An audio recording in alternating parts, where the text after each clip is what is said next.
একটি প্রশ্ন দিয়েই আজকের আলোচনাটা শুরু করি। ধরুন আপনি আপনার বাসায় ঘুমিয়ে আছেন, গভীর রাতে কিংবা রাতের কোনো একটি সময় টের পেলেন আপনার ঘরের ভেতর কেউ একজন হাঁটাচলা করছে কিংবা কেউ একজন ঘরের ভেতর ঢুকে গেছে। তিনি আপনার পরিবারের কেউ নন, আপনার পরিচিত কেউ নন। হয়তোবা ঘরের দরজা ভেঙে সম্পূর্ণ অপরিচিত একজন ঘরে অনুপ্রবেশ করেছে। এই সময়টা আপনি কি করবেন? আপনি ফোন হাতড়ে পুলিশ কল করবেন? আপনি তো জানেন না যে লোকটি আপনার ঘরে ঢুকেছে তার হাতে অস্ত্র আছে কিনা, এবং আপনি পুলিশ কল করছেন এটি দেখে সে আপনার উপর চড়াও হবে কিনা। কিংবা ধরুন লোকটি একেবারে আপনার মুখোমুখি এসে দাঁড়িয়েছে বা আপনার উপর চড়াও হয়েছে, আপনি কি পাল্টা তার উপর আক্রমণ করবেন? আপনি কি আপনার আত্মরক্ষা করার চেষ্টা করবেন? ওয়েট, নিশ্চয়ই আপনি আপনার আত্মরক্ষা করার চেষ্টা করবেন, কিন্তু আপনার আত্মরক্ষা করার অধিকার আনলিমিটেড নয়। একথাও কিন্তু কানাডার পুলিশ আপনাকে মনে করিয়ে দিয়েছে।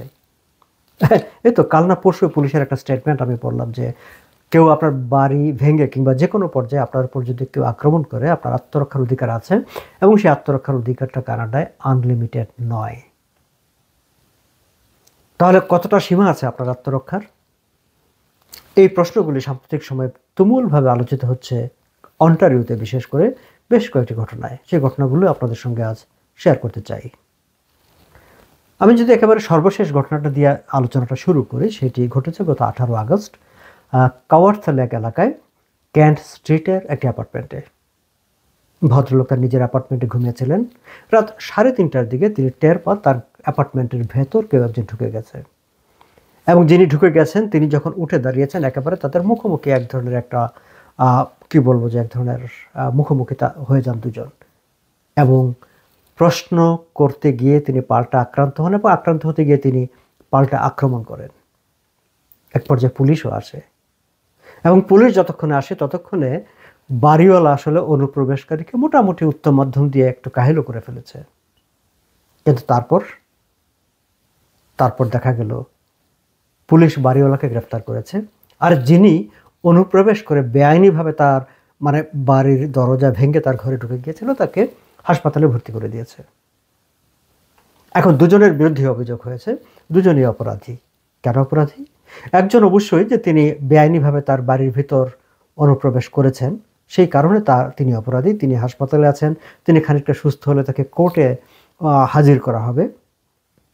আর যার বাড়ির ভিতরে লোকটি ঢুকেছে তিনি তাকে কেন শারীরিকভাবে নিগৃহীত করলেন, কেন তাকে পিটালেন, সেজন্য তার বিরুদ্ধে অ্যাসল্টের মামলা করা হয়েছে, চার্জ গঠন করা হয়েছে, তাকে গ্রেফতার করা হয়েছে। এটি যে প্রথম ঘটনা কানাডাতে কিংবা অন্টারিওতে তা নয়।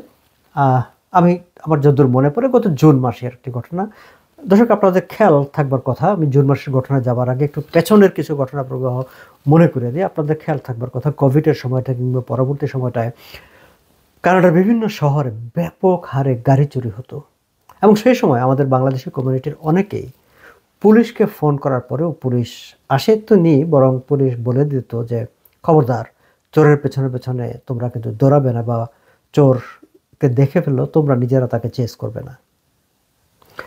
পুলিশের একজন কর্মকর্তা তো একেবারে আনুষ্ঠানিকভাবে বলে দিয়েছিলেন যে তোমরা তোমাদের গাড়ির চাবিটা এমন একটা জায়গায় রেখে দেবা যাতে চোর এসে খুব সহজে সেটা পায় এবং তোমার গাড়িটা নিয়ে যেতে পারে। সেগুলো নিয়ে, সেসব কথাবার্তা নিয়ে তুমুল সমালোচনা হয়েছে, ট্রল হয়েছে। আমি আগস্ট মাসের ঘটনাটাই বলি, যে আগস্ট মাসে ভন শহরে একটা বাড়িতে চোর ঢুকেছিল তার গাড়ি চুরি করার জন্যে, এবং যিনি বাড়ির মালিক তিনি যেহেতু চোরকে দেখে ফেলেছেন, তিনি একসঙ্গে পুলিশকে কল করেছেন এবং তিনি ফাঁকা গুলি করেছেন তার লাইসেন্সধারী বন্দুক থেকে। পুলিশ এসে তাদেরকে চারজনকে গ্রেফতার করেছে সেখান থেকে।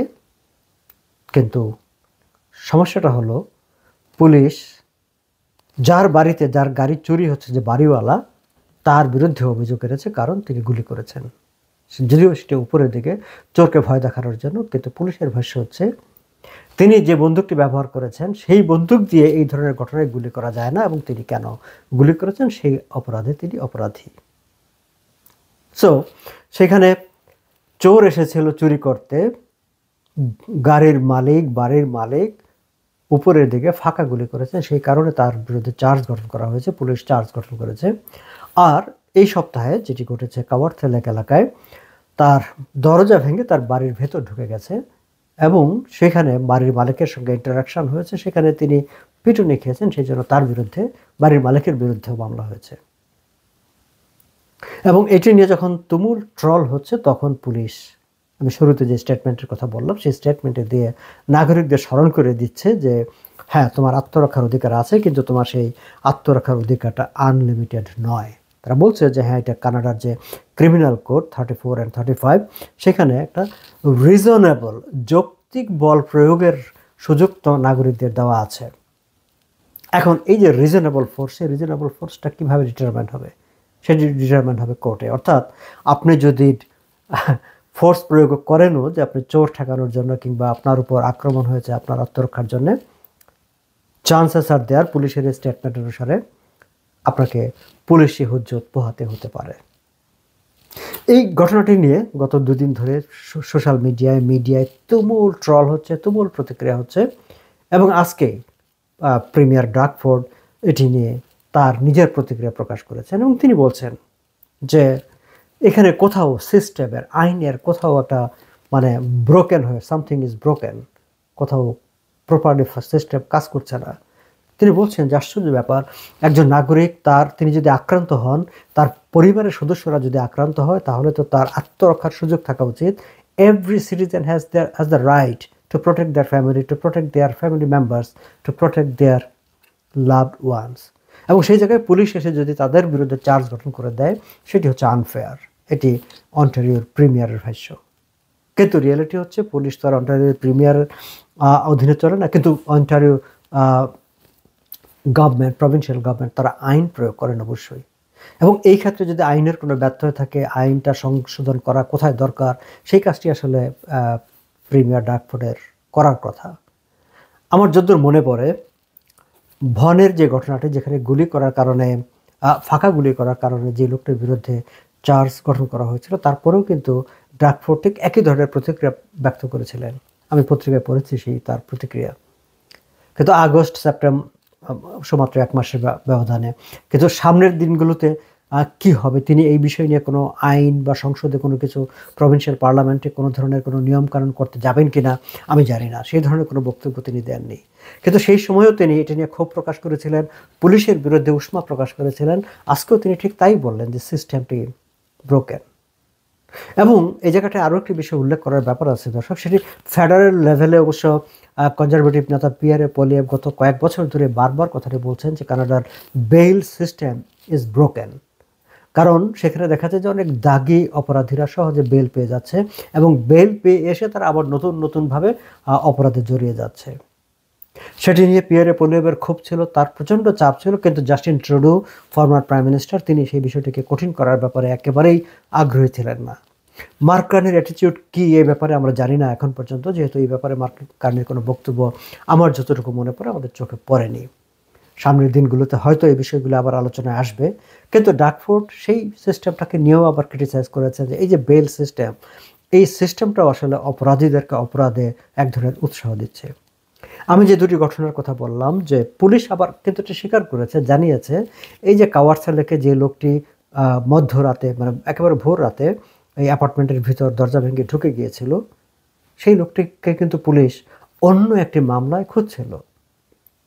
তার নামে ওয়ারেন্ট আছে, পুলিশের খাতায় তালিকাভুক্ত অপরাধী সে, পুলিশ তাকে খুঁজছে।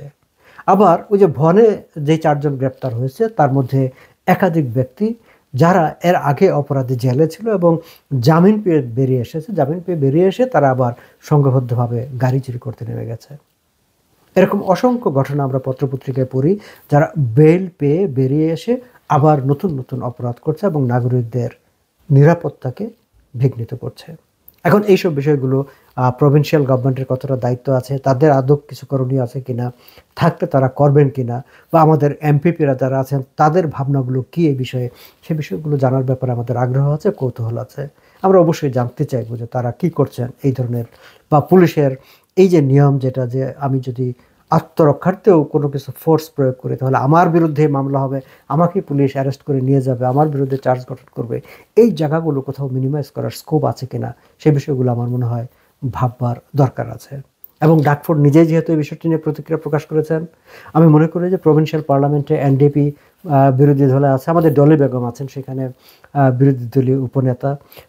আমি হয়তো কোনো একটা সময় তার নজরে আনবো যে এই বিষয়গুলো নিয়ে ওনাদের কিছু করণীয় আছে কিনা বা ওনাদের ভাববার কিছু আছে কিনা। দর্শক, আমি শুধু ঘটনা প্রবাহ আপনাদের সঙ্গে শেয়ার করলাম এবং আমার মনে হয় যে এই বিষয়গুলো নিয়ে আপনাদের কথা বলার দরকার আছে নাগরিক হিসাবে। আজকে কাওয়ার্থা লেকের সেই কেন্ট স্ট্রিটের সেই লোকটার অ্যাপার্টমেন্টে ভেঙে ঢুকে পড়েছে, কালকে যে স্কারবোরোতে কিংবা অন্য কোনো এলাকায় আপনার বাড়ির দরজা ভেঙে কেউ মধ্যরাতে ঢুকে পড়বে না, তার গ্যারান্টি কি? আজ এ পর্যন্তই। ভালো থাকবেন সবাই।